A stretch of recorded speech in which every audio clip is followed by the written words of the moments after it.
Surat kedua turun antara Al-Muddathir dan Al-Muzammil. Saya cenderung kepada Al-Muzammil, walaupun sebagian guru saya mengatakan Al-Muddathir. Al-Muzammil itu artinya yang berselimut. Kenapa saya katakan begitu?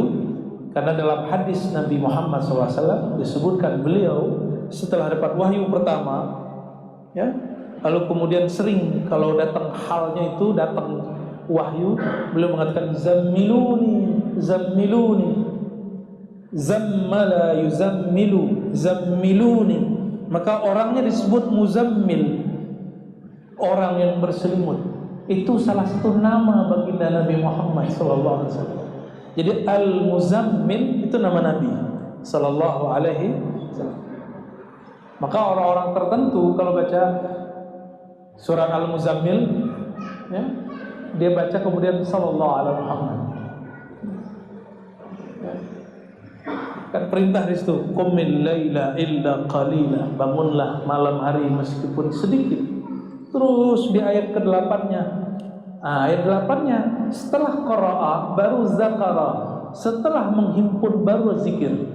Jadi ternyata lain menghimpun dengan menzikir. Wadhkur isma rabbika wa tabattal ilaihi tabtila. Ayat ke-8-nya tuh. Nanti silakan dilihat di rumah ya. Surat Al-Muzammil ayat ke-8. Saya tidak pakai tafsir Isyari, enggak perlu. Tafsir Sufi nggak perlu, cukup pakai tafsir yang ada. Ibnu Katsir, Tabari, Qurtubi, bacaan-bacaan kita itu. Fakhruddin Ar-Razi. Apa kata beliau? Wadhkur isma rabbik, sebutlah nama Rabbmu. Sebutlah nama Rabbmu, penciptamu. Siapa nama penciptamu? Itu terjemahan satu. Zikir itu maknanya menyebut. Yang kedua maknanya mengingat. Kalau sebut Allah, subhanallah, subhanallah itu nyebut. Ingat gak dia? Bisa ingat gak yang disebut namanya? Pasti lupa semua. Ya. Yang punya nama itu ingat gak? Jangan diingat pakai ini. Mengingat Allah pakai ini haram. Mengingat Allah tidak boleh pakai ini, stres nanti. Itulah muncul orang belajar zikir sesat. Karena ingat Allah pakai otak. Otak tidak sanggup. Otak mikirin keluarga jadi pusing. Konflik di tempat kerja jadi pusing. Apalagi kalau komplek tuh biasanya kalau awal-awal tuh lumayan tuh ya. Sekarang gimana Pak? Udah aman Pak? Udah aman. Pasti awal-awal begitu kan? Sama ya. Tempat kita juga begitu. Ya. Ada yang lapor-lapor polisi juga. Ya. Itu sampai begitu. Ya. Biasa itu. Lagi pemetaan dia. Jadi mikirin problem duniawi pakai ini terus pusing. Antum mau mikirin zat yang ada seluruh dunia, tidak sanggup kita. Inilah sekalian belajar akidah Ahlussunnah nih. Ya. Allah itu menyebut dirinya laisa kamitslihi syai' dalam surat Asy-Syura ayat 11 di pertengahan ayat. Tidak ada yang serupa dengannya sesuatu pun. Sedangkan akal ini, otak ini, dia punya rumus, hanya mampu memikirkan sesuatu yang ada bandingannya. Allah ada bandingannya enggak? Ada analognya. Allah bisa dianalogkan? Tidak bisa. Lam yakun lahu kufuwan ahad. Tidak ada baginya tandingan yang setara. Semua sifat nama Allah itu Allah pantulkan dalam seorang diri namanya Sayyidina Muhammad SAW. Jangankan kepada Allah, mirip dengan pantulannya pun gak ada. Pantulan itu bahasa Arabnya tajalli. Allah bertajalli. Nah, ini baru kajian tasawufnya. Allah itu supaya dikenal, maka Allah memantulkan semua sifat dan namanya dalam diri sang baginda Nabi Muhammad sallallahu alaihi wasallam. Makanya Nabi Muhammad sallallahu alaihi wasallam disebut Ar-Rahim, wa bil mu'minina Raufur. Itu sifat nama Allah, tapi disebut sebagai nama baginda Nabi Muhammad sallallahu alaihi wasallam. Itu dahsyat beliau. Nama Allah jadi namanya. Itu cuma Nabi Muhammad SAW. Nabi-nabi yang lain enggak. Hanya Nabi Muhammad yang disebut Rahim, disebut Rahum. Nabi yang lain tidak. Nabi yang lain yang paling tinggi Nabi Ibrahim, Nabi Nuh, Nabi Musa, Nabi Isa. Nabi Nuh disebut di Quran abdan syakura, hamba yang bersyukur. Tidak sampai rahimah. Kenapa? Dia masih mendoakan umatnya hancur binasa. Ini baru ngurusin masyarakat sedikit sudah main kutuk-kutuk kan kita. Maka kita ini belum layak disebut rahim. Rasulullah sallallahu alaihi wasallam dilempar, dilukai. Itu kan mirip seperti hari ini. Beliau itu lengkap, dibully secara verbal iya, disakiti secara zahir iya, disinggung batinnya iya. Lengkap Nabi. Maka antum yang ingin mengikuti jalan kenabian mesti mengalami dua itu ya. Minimal badannya sakit-sakitan karena dibully ya.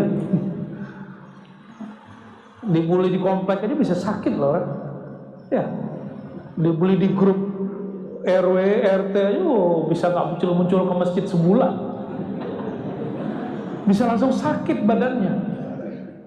Allahumma sholli ala sayyidina. Gimana mau ngurus negara? Ngurus komplek aja gak beres. Nyalek, ya salam. Gak ngaca ya, tapi karena jadi pemimpin itu sekarang gampang ya. Cukup dengan nyalek, tinggal nanti kayak judi kan. Ya untung-untungan kata si Fulan, ya bukan kata saya.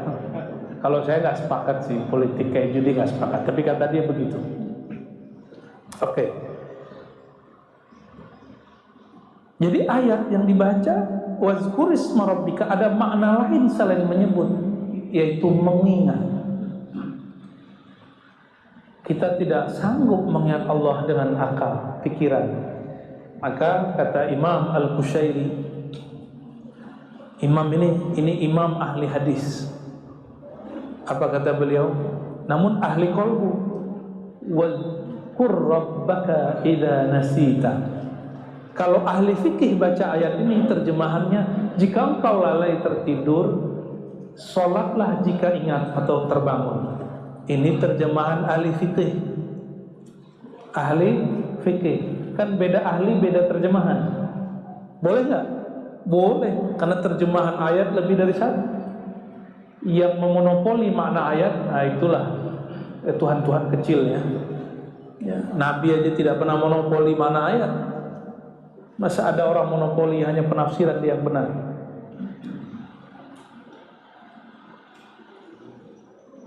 Wazkur rabbaka idza nasita. Ingatlah Allah jika engkau telah lupa selain Allah. Itu maknanya. Kapan engkau disebut ingat Allah? Jika engkau lupa kepada selain Allah. Nah, proses mencapai lupa kepada selain Allah, itulah yang disebut thariqah. Jadi kenapa orang perlu berthariqah? Supaya dia lupa kepada jalan selain jalan Allah. Dengan apa? Tolong diingat tadi, zikir bukan dengan pikiran. Zikir dengan apa tadi? Berarti qalbunya melupakan selain Allah, pikirannya boleh. Maka sholat tidak batal kalaupun bapak-bapak ini kepikiran yang lain. Itu rahasianya. Nyambung gak? Di qalbu hanya Allah, di pikiran ada selain Allah, tidak masalah. Ya. Jadi bisa memisahkan ini. Ini bukan pembenaran tidak khusyuk lah ya. Ini menjelaskan kenapa sudah ngaji lama, sudah zikir macam-macam, kok pikiran masih kemana-mana? Karena memang beda. Ini maunya ke bumi, ke dunia, sedang ini maunya ke langit. Tarik menarik dia. Ya. Tapi kalau Imam Ghazali ketat sekali beliau. Sholat tidak diterima jika tidak khusyuk, bukan tidak sah. Jadi salah orang kalau mengatakan Imam Ghazali memasukkan khusyuk ke dalam rukun sholat, itu keliru. Enggak Imam Ghazali enggak pernah begitu. Imam Ghazali memasukkan khusyuk kepada bab syartul qabul, syarat atau rukun diterimanya sholat, bukan rukun sah sholat. Bukan syarat sah sholat, itu lain. Ya, nanti stres semua nih jemaah. Ustaz aja belum tentu khusyuk, kusut mah ya. Ya, berapa banyak khotib habis turun dari mimbar jadi makmum atau jadi imam, kepikiran yang dikhutbah, kepikiran. Yang penting tidak masuk ke dalam qalbu. Jadi fikir terhadap alam dunia, sedangkan qalbu zikir kepada pemilik dunia. Ini juga jawaban kepada beberapa teknik-teknik berzikir. Jadi ada orang bertanya kepada saya, Ustaz, bolehkah kita ingat guru sebelum zikir, atau di saat zikir, atau setelah zikir? Saya tanya, ingatnya pakai apa? Pakai ini atau pakai ini? Kalau pakai ini boleh, kalau ini jangan. Jangankan gurumu, istrimu pun boleh. Ya, yang penting jangan istri orang lain. Ya, itu lain cerita. Jadi ingat dengan fikir di dalam ibadah, ya kita sebut mungkin kepikiran. Itu tidak ada masalah, itu normal. Yang penting kolbunya merasa dipandang oleh Allah Subhanahu wa ta'ala. Itulah zikirnya kolbu. Sudah mulai ketemu polanya, ya.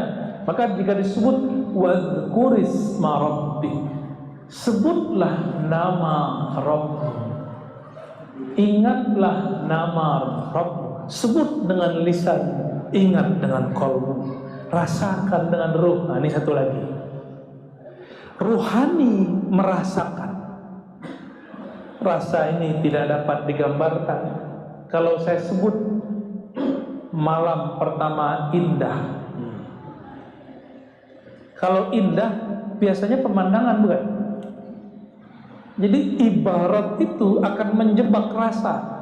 Rasa itu lebih luas dari kata-kata. Orang lagi kasmaran, jatuh cinta, yang jomblo-jomblo nih, atau ada yang mau jomblo lagi?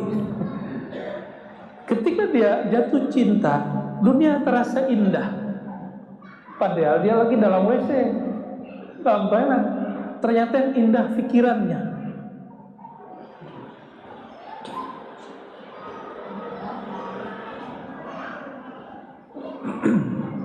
Maka zikir ini ada 3 tingkatannya. Ayat tadi, zikir menyebut dengan lisan, munafik juga bisa. Handphone lebih dahsyat. YouTube kita itu puterlah, ada zikir subhanallah wa bihamdi surah azim 1 jam non-stop. Ada nggak?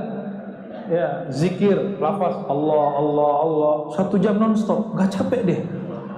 Ya, sholawat hadiah, sholawat tafrijiyah, macam-macam. Ada sholat hadiah 3 jam. Nggak pernah capek di YouTube. Paling habis apa? Datanya habis. Itulah bedanya. Data bisa habis kalau handphone. Tapi kalau handphone nyambung dengan wifi, habis nggak dia?